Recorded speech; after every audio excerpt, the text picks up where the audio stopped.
Assalamualaikum warahmatullahi wabarakatuh. Kembali lagi di podcast Unim Bersuara bersama saya Khairul Muhammad Habibi dan rekan saya. Ahmad Diki Kurniawan. Kali ini podcast dengan tema komunikasi dan kearifan lokal. Dengan tema komunikasi dan kearifan lokal, kita mendatangkan narasumber yang berkompeten di bidang ini, yaitu Bapak Rahmat Saiful Ramadhani sebagai pengampu mata kuliah komunikasi dan kearifan lokal yang sehari-hari dipanggil dengan Pak Dani. Ya, kebetulan juga Pak Dani ini salah satu dosen di ilmu komunikasi. Kebetulan juga di semester 5 kita juga diampuh oleh Pak Dani dengan Mata kuliah MPK 2 MPK 2 sama fotografi jurnalistik. Ya itu. Oke, langsung masuk ke pembahasan hari ini. Kita bahasnya serius dan santai ya Pak ya. Sersan. Soalnya kan santai. Pembahasannya ini lumayan sih Pak. Temanya kan tentang komunikasi dan kearifan lokal. Nah, kita bedah dari komunikasi dahulu nih Pak. Soalnya kan kita tahunya komunikasi itu hanya sekedar percakapan biasa kan Pak. Ngobrol. Kita sebagai seorang yang awam gitu ya Mas ya. Lah sebagai panjenengan yang berkompeten di bidang ini, komunikasi sendiri itu seperti apa sih Pak? Baik, terima kasih Diki sama Habibie ya. Komunikasi itu sebenarnya adalah proses interaksi ya antar manusia yang satu dengan yang lain, manusia satu dengan kelompok manusia yang lain, bahkan sampai manusia yang satu dengan masyarakat. Dan di dalam proses interaksi itu ada unsur-unsur komunikasinya yang teorinya yang paling jadul itu kan Laswell itu. Oh iya. Masih ingat unsur-unsurnya? Masih sih Komunikator, pesan, media, komunikan, dan efek. Setelah itu ada noise kan. Nah, komunikasi atau ilmu komunikasi berarti ilmu yang mempelajari tentang proses interaksi manusia yang di dalamnya ada unsur-unsurnya. Itu yang disebut komunikasi. Terus komunikasi itu kan juga ada yang namanya verbal sama non verbal, itu seperti apa ya Pak? Ya, komunikasi verbal dan non verbal itu sebenarnya adalah juga medium, alat untuk berkomunikasi. Verbal berarti dia menggunakan bahasa, ada alfabet, ada bahasa Indonesia, bahasa Inggris, bahasa Sunda, bahasa apa lah. Kalau kita orang Jawa berarti bahasa Jawa. Karena kita ada di negara Indonesia berarti kita menggunakan bahasa negara Indonesia. Karena kita perguruan tinggi kita juga harus bisa bahasa Inggris meskipun geradul. Tapi tetap belajar. Nah, itu yang disebut bahasa verbal. Yang non verbalnya adalah bisa simbol, bisa tanda, bisa gestur. Apapun yang itu dijadikan alat untuk sebagai orang bisa paham satu yang lain, itu disebut komunikasi non verbal. Dan itu kalau dikaji luas sekali. Dan mahasiswa ilmu komunikasi itu banyak sudah kajian-kajian tentang komunikasi baik itu verbal maupun non verbal. Iya. Ya, itu kan dari segi komunikasinya Pak ya. Ini lanjut ke kearifan lokal. Kalau kita berbicara kearifan lokal, paling di otak saya itu cuma budaya lokal terutama di tempat saya tinggal di Kota Mojokerto. Seperti di depan saya ini ada onde-onde asli, makanan asli Kota Mojokerto. Ya, benar. Nah, kalau kearifan lokal menurut Pak Dani sendiri itu yang seperti apa sih Pak? Kearifan lokal itu adalah, kalau saya pahami ya, adalah sebuah kebudayaan, warisan yang sudah turun-temurun yang ada di daerah masing-masing tempat tinggal kita. Katakanlah Indonesia yang memiliki unsur budaya yang luar biasa. Karena kita terdiri dari ribuan pulau, juga ribuan suku, terus ada berbagai bahasa-bahasa tradisional, itu membuat dan kita hidup sudah secara historis kan kita hidup sudah sangat lama bangsa ini.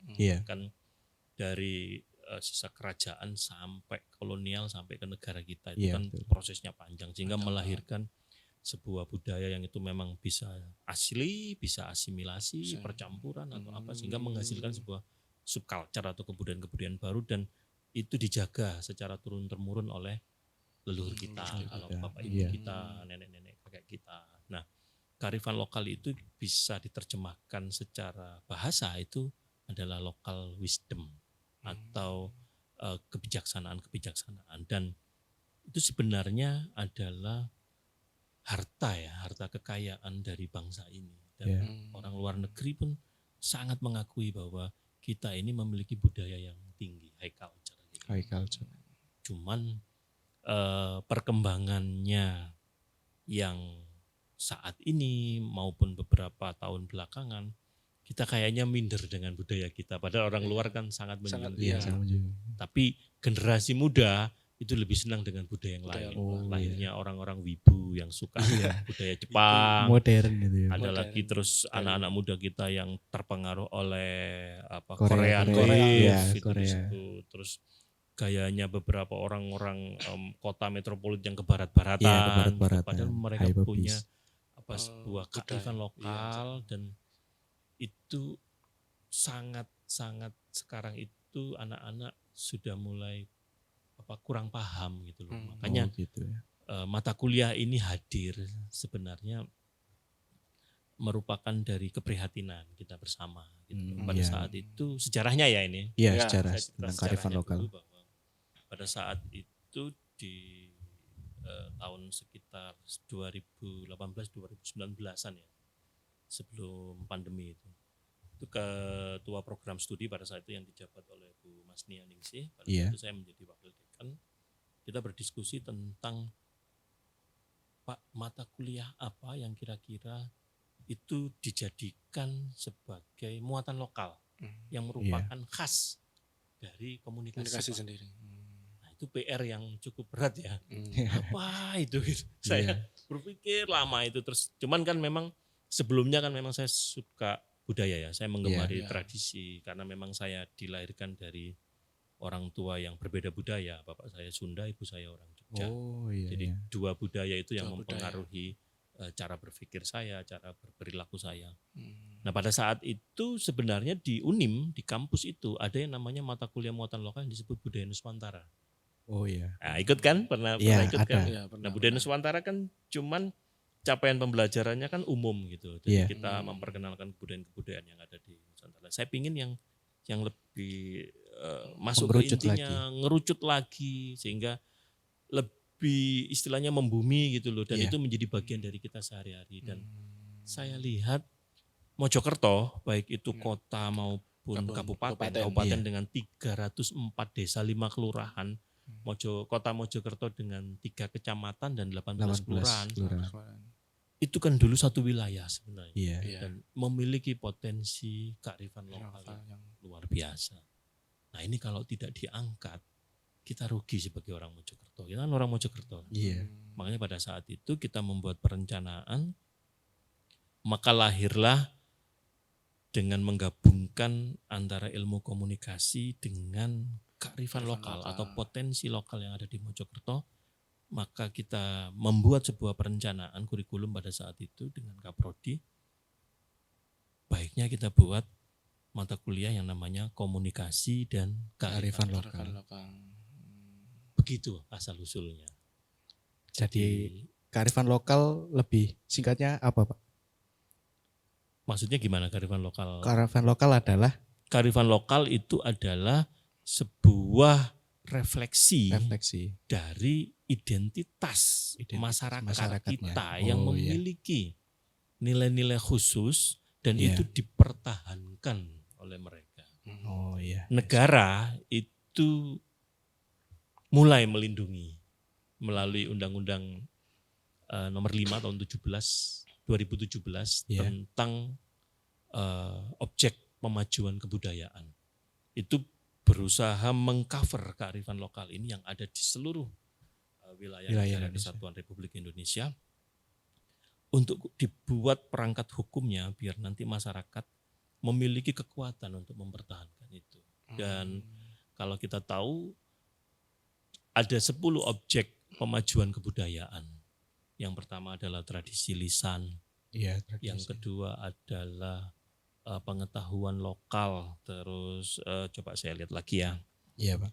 Biar tidak salah nanti. Tradisi lisan, ada manuskrip atau peninggalan-peninggalan leluhur kita yang berupa teks-teks itu, terus ada adat istiadat, ada permainan rakyat, terus olahraga tradisional, ada pengetahuan tradisional, ada teknologi tradisional, ada seni, ada bahasa, dan yang ke-10 ada ritus. Nah, Apa itu? Ritus itu adalah tata cara pelaksanaan upacara atau kegiatan yang didasarkan pada nilai tertentu pada suatu kelompok. Di Mojokerto ini banyak sekali ritus itu. Dan ini kalau tidak kita catat, kita inventarisasi, kita teliti, kita akan kehilangan. Pasti hilang. Anak cucu kita bisa kehilangan sebuah pengetahuan-pengetahuan yang. Salah satu contoh yang ada di depan kita. Salah satu contoh, misalnya yang tadi sudah disebutkan sama Habibie, itu ada undi-undi yang menjadi khas. Ini kan dulu dari pengetahuan lokal masyarakat kita. Memang serapannya undi-undi itu kan dari komunitas orang-orang Tionghoa pada saat itu yang membuat kue yang demikian luar biasa.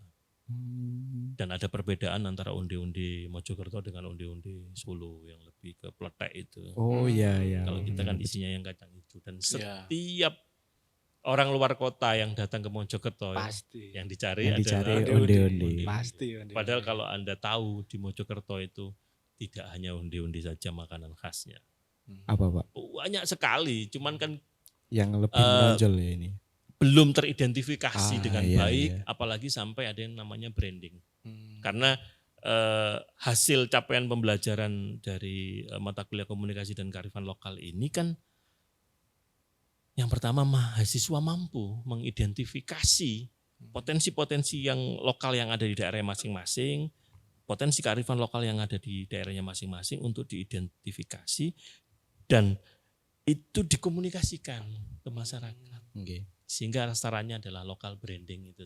Branding. Bagaimana membranding sebuah potensi lokal. Dan ini kan adalah pekerjaannya orang komunikasi. Menarik kan? Menarik. Jadi Anda bayangkan kopi yang kita nikmati. Boleh ngopi nggak ini? Boleh. Silakan. Boleh ngopi ya ini ya? Ya boleh dong. Seruput dulu Mas, monggo. Nah, ini adalah kopi khas. Sebenarnya tidak khas Mojokerto sih, cuman ilmunya, pengetahuannya itu diadopsi dari daerah lain. Jadi saya mewawancarai namanya Cak Ri yang bikin kopi ini. Dan kopi ini di Kota Mojokerto terkenal sebagai kopi pasir. Jadi kopi pasir itu kopi yang disangrai menggunakan pasir. Sehingga kematangannya itu cepat merata dan menimbulkan aroma-aroma tertentu. Dan pengetahuan lokal ini diadopsi di wilayah Trenggalek sana. Di lereng pegunungan itu ada yang namanya Mbokni, seorang penjual kopi yang ada di pinggir jalan raya di antara lereng itu kok rame gitu loh. Ternyata yang Cak Ri ini belajar dari Mbokni itu. Kopinya diambil dari Arabica Trenggalek, tanaman kopi Trenggalek itu kan peninggalan kolonial kan kita punya kebun-kebun kopi di beberapa wilayah. Termasuk di Kota Mojokerto, termasuk di Mojokerto kan. Di Kabupaten Mojokerto, Jombang dan sekitarnya juga banyak perkebunan kopi. Nah, kopi ini diambil dari Arabica Trenggalek, terus di roasting secara tradisional menggunakan pasir tadi. Kayu bakar. Terus pakai kemaron, terus pakai media pasir itu tadi. Pengetahuan-pengetahuan ini kan masuk menjadi sebuah kearifan lokal contohnya. Terus yang kedua apa lagi nih? Geduk. Nah, geduk ini kan makanan kita. Makanan khas ya. Anak-anak muda kan kayaknya malu kalau mengkonsumsi ini. Kurang familiar. Kurang minat makan mungkin Pak. Mereka lebih mengenal french fries, kentang goreng. Mereka lebih mengenal burger. Makan makanan Korea. Sebab itu kan impor semuanya. Padahal kalau ada orang luar datang ke sini, kita suguhi ini. Very, very interesting. Jadi, nah ini masih kuliner. Belum lagi kopi tadi kan. Diki kan pernah ikut yang kopi Blentreng itu yang terkenal. Yang di daerah Blentreng. Di sebuah desa Ngembat ya kalau nggak salah di wilayah Kecamatan Gondang, Kabupaten Mojokerto. Itu ada kopi kalau nggak salah Excelsa itu jenisnya. Dan di situ dimasak secara tradisional ala orang-orang Blentreng Iya. ditambahi lagi dengan madu liar yang diambil dari hutan, terus ditambahi perasan jambe kan. Dan itu menjadi minuman khas sana. Nah ini kan potensi lokal kan yang belum tersentuh sama sekali, dan itu tugas kita sebagai akademisi, dosen dan mahasiswa. Itu termasuk di tujuan dari komunikasi dan kearifan lokalnya, Pak. Betul. Dan termasuk juga beberapa ritus-ritus yang ada, ritus di Sendang Sigit, ritus di Desa Nogosari yang ada acara yang disebut sebagai dawuhan itu. Dawuhan. Yang dipakai oleh Habibie ini. Nah, aksesoris ini, Pak. Ini ikat sambang namanya. Ikat sambang. Ini menjadi tren sekarang di Kota Mojokerto dan dijadikan sebagai tempat untuk kepala ya, jadi topi gitu, kayak semacam tekes kalau di luar mungkin kayak kalau di Bali udeng ya. Di sini namanya ikat sambang. Beberapa wilayah memiliki itu, dan yang dipakai Habibie ini dipakai oleh aparat sipil negara Kota Mojokerto, ASN. Dan itu memiliki makna-makna yang tertentu, dan nanti di semester ini akan diteliti dan dikaji oleh mahasiswa semester 7 kan, yang mengampu mata kuliah ini kan anak-anak mahasiswa semester 7. Nanti mereka akan terjun ke lapangan untuk melakukan wawancara kepada budayawan, kepada UKM yang memproduksi ikat sambang ini. Lalu itu nanti dicatat makna filosofinya apa, lalu potensi bisnisnya seperti apa. Lah ini kan diambil dari situ. Jadi mereka yang untuk semester ini ada 2 proyek sebenarnya, yaitu mengangkat ikat sambang, yang kedua kuliner serabi khas desa kelurahan Kemasan. Karena nanti serabi itu yang akan berkaitan dengan leluhur dari Kemasan yang namanya Mbah Jimat dalam upacara nyadran itu tadi, tradisi ritus nyadran yang diadakan setiap tahun. Dan itu menarik itu sebenarnya. Sudah pernah kan ya pada saat itu ke sana ya? Ya, saya pernah liputan. Habibie yang ikut. Itu keren kan? Ada proses pembawaan tumpeng, doakan bersama sampai. Nah, kayak ikat sambang ini kan pertamanya kan dia kearifan lokal, identitas lokal. Ternyata dia memiliki potensi bisnis kan, dan itu ketika diambil oleh UKM dan punya nilai ekonomis. Sama seperti yang saya bawa ini, jadi ini adalah sebuah kerajinan dari UKM di daerah Trowulan. Ini pin, isinya bentuknya adalah Surya Majapahit. Dari Kuningan itu, Pak? Dari Kuningan. Dan Anda tahu ketika ini diberikan sebagai sebuah souvenir ke tamu-tamu, sukanya luar biasa. Ini kemarin teman saya yang dari Sprindak ketika ke daerah Jambi sana ketemu sama tetua suku anak dalam.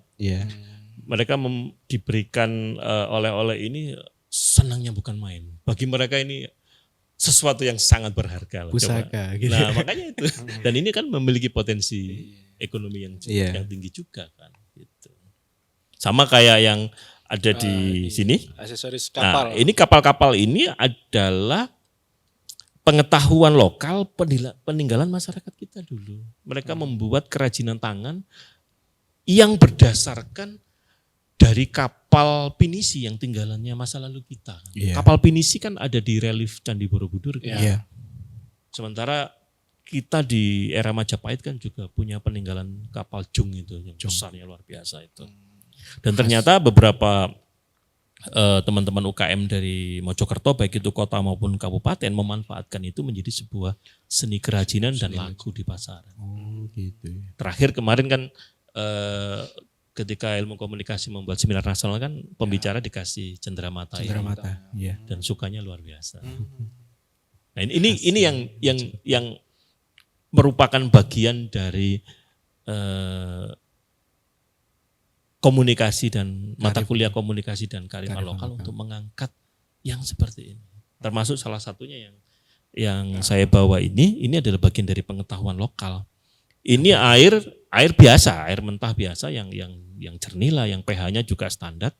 Cuman di dalamnya ada bunga kitolot. Orang Mojokerto nyebutnya sebagai rojo deleng. Pitolog itu bukan? Nah, kayak kitolot. Kitolog. Nah, saya tahunya pitolog. ini ketika dimasukkan ke air biasa gitu aja. Lalu kita semprotkan ke mata kita, maka pertamanya biasanya agak perih. Perih, iya. Jajalan nih Kak Predoyo. Saya dulu pernah kok, Pak. Saya dulu pernah. Coba. Nah, coba saya dong. Nah, ini kalau kena mata biasanya perih dulu. Agak perih ya? Iya, agak perih. Tapi enak kok, Pak. Nanti lama-lama ini akan membuat mata kita jadi terang gitu. Oh, gitu. Nah, biasanya untuk orang-orang yang kena masalah dengan mata pada saat kita sakit mata. Ya. Orang-orang zaman dulu obatnya itu. Oh, pakai ini ya, Pak. Kalau sekarang kan mereka cari obat mata di apotek. Iya, di apotek. Lebih efektif mana sebenarnya? Ya, kalau saya lebih efektif yang tradisional gini, Pak. Biasanya ini tumbuh di pinggiran sungai. Oh, saya mencoba menanam berkali-kali gagal, cuman yang terakhir akhirnya bisa. Karena pembibitannya pas sekarang ini musim penghujan. Oh iya. Baru dia bisa tumbuh. Ini yang masih level 1 ya, ringan ya, karena bunganya. Yang lebih tinggi itu pakai yang daun. Oh, itu perihnya jauh. Tapi memang kalau kita sakit mata yang sampai keluar kotoran itu, sampai merah itu, pakai itu aja 1-2 hari pasti sembuh. Oh iya. Jadi pengetahuan lokal. Iya. Dan masih banyak pengetahuan lokal lain yang belum teridentifikasi. Betul. Tapi sebenarnya pemerintah kota sudah punya. Dia sudah bikin yang namanya PPKD, pokok pikiran kebudayaan daerah. Iya, Pak. Dan ini rencananya mau masuk ke untuk Raperda, untuk pemajuan objek kebudayaan, lagi digodok dan sedang dalam proses ini. Kalau sudah itu enak nanti pemerintah akan memfasilitasi masyarakat yang memiliki upaya dan daya guna untuk mengembangkan kearifan lokal. Iya. Salah satu contoh kalau Anda pernah dengar pengetahuan lokal adalah tentang tradisi kerian. Oh, kroan. Yang buat apa masuk angin biasanya. Orang masuk angin, kembung atau apa kan dulu kan. Pakai itu. Sampai sekarang masih. Sampai kan masih ada kan. Masih ada. Belum teridentifikasi, belum ditulis. Jadi zaman dulu itu kan mereka sambil ngobrol antar tetangga kan, jadi kroan itu menjadi sebuah tradisi media komunikasi juga kan untuk mengakrabkan antar tetangga juga. Biasa kan, kalau sekarang kan apalagi di perumahan akan sangat jarang kan. Jarang banget, Pak. Terus yang selanjutnya pengetahuan tentang dukun sembur. Wah, apa itu, Pak? Nah, dukun kan mengalami proses degradasi kan sekarang. Dukun itu dianggap sesuatu yang bawah. Iya. Padahal zaman dulu itu dukun itu hampir sama kayak empu dan dia punya keahlian tertentu. Dukun sembur itu orang yang mengobati penyakit dengan cara menyemburkan sesuatu bahan ke tubuh si pasien. Salah satunya adalah penyakit gatal-gatal di kulit yang kemerah-merahan itu. Kalau orang sekarang sakit apa itu namanya? Biduran. Bukan, yang merah akhirnya terus kadang keluar kayak nanah gitu, terus panas kan di badan itu. Iya. Apa sih penyakit, istilah modernnya apa ya? Herpes kalau nggak salah. Herpes. Itu kadang-kadang kan ketika diobati kan susah ya itu ya. Iya. Pakai salep itu, Pak. Orang zaman dulu dukun sembur dan orang dukun ini harus punya syarat-syarat tertentu untuk menjadi dukun sembur ini. Dan lucu juga syaratnya, cuma enggak bisa saya sebutkan di sini. Jadi dia hanya pakai media kelapa yang dikunyah, dicampur gula merah, menyatu dengan air liurnya, disemburkan ke yang si sakit itu. Dalam waktu berapa jam itu kan akan menjadi dingin. Dan belum teridentifikasi. Belum lagi dukun bayi, dukun pijat. Ya kan? Karena bayi-bayi yang baru lahir atau apa kadang-kadang kan sering. Dan ini belum tercatat gitu loh. Sebagai kearifan lokal yang dan jauh masih banyak lagi di tiap wilayah. Ada herbal tertentu, ada jenis tanaman tertentu ada ritual-ritual tertentu apa. Seperti yang dicatat di objek pemajuan kebudayaan ini kan tradisi lisan itu kan bisa menyangkut mantra, cerita, dongeng. Iya, betul. Kita kan hidup di sepanjang wilayah aliran Sungai Berantas. Pasti itu cerita-cerita tentang buaya pasti kan. Sehingga diabadikan di monumen di daerah Gedek itu. Buaya putih. Nah itu sudah dicatat sebenarnya. Dan kemarin di Kota Mojokerto sudah menyelenggarakan Hari Dongeng. Festival Hari Dongeng itu menggunakan lomba dongeng untuk tingkat SD dan SMP. Kebetulan saya menjadi jurinya dan di situ ada dongeng tentang Bajul Putih, dongeng tentang Watu Bloro, iya. dongeng tentang Damar Wulan gitu, dan masih banyak lah. Dan menurut saya ini adalah hal yang luar biasa. Nah, tinggal kita nanti menumbuhkan itu. Ya. Memunculkan lagi Jadi kearifan begitu. lokal. Jadi komunikasi dan kearifan lokal itu bisa jadi disebut membranding ya Pak, membranding atau memperkenalkan tentang kearifan lokal, budaya lokal. Ada 2 proses kan sebenarnya di proses lokal branding itu, yang nanti itu mahasiswa harus memiliki kemampuan itu. Yang pertama mengidentifikasi, ini yang paling penting. Kadang-kadang kita juga nggak paham kan, ada apa sih di sekitar kita. Nah, ketika kita tahu proses identifikasi itu, baru nanti dari proses identifikasi jadi komoditas. Dan ketika keduanya itu sudah ada, baru itu dikomunikasikan kepada masyarakat dengan cara strategi komunikasi yang ada dan sesuai dengan keilmuan komunikasi. Oh iya. Gitu. Komunikasi. Nanti Anda di semester 7 pasti akan mengalami. Pasti ketemu ya. Kira-kira nanti semester 7 kita akan membranding apa Bisa Pak? beda lagi, tergantung nanti proses kita kan nanti. Oh gitu ya. Jadi Identifikasinya bagaimana? tergantung nanti. Ya kebetulan mata kuliah kita ini diminati beberapa masyarakat kan. Nah, jadi kita berpartner. Kebetulan kita difasilitasi oleh Dewan Kebudayaan Kota Mojokerto dan juga Bapak Lurah dari daerah kecamatan dari daerah Kelurahan Bludo itu juga memfasilitasi dan sangat siap. Makanya kerjasama ini kan harus ditingkatkan. Bisa jadi nanti Anda di kecamatan mana, pokoknya sekitar gitu. Mojokerto. Mungkin cukup ya Pak untuk Sangat-sangat sudah ya, paling jelas mudah ya. sudah tahu Iya, ya gambaran sudah dari sangat komunikasi. jelas lah, Pak. Sehingga nanti ketika Anda ikut ini kan bisa tertarik. Iya, siap. Mungkin untuk podcast kali ini sudah cukup ya, Mas Habibie. Sudah banyak Sudah banyak materi cerita dan banyak pengetahuan juga ya. Iya, silakan. Betul. Silakan Mungkin ditutup. buat teman-teman ya, jangan malu untuk nunjukin budaya kalian, terutama budaya lokal. Gak usah malu, sekarang era digital, kalian punya budaya lokal apa, kalian foto, kalian video, kalian post di media sosial, pastinya semua orang pasti bangga dengan Budaya lokal masing-masing. budaya lokal ya. Iya. Kalau mungkin cukup podcast kalau rame kalau part 2 lanjut part 2. Mungkin nanti kalau banyak permintaan bisa lanjut part 2. Terima kasih. Mungkin cukup itu saja dari saya dan rekan saya, dan terima kasih kepada Pak Dani sebagai narasumber. Oke. Saya tutup. Wassalamualaikum warahmatullahi wabarakatuh. Waalaikumsalam.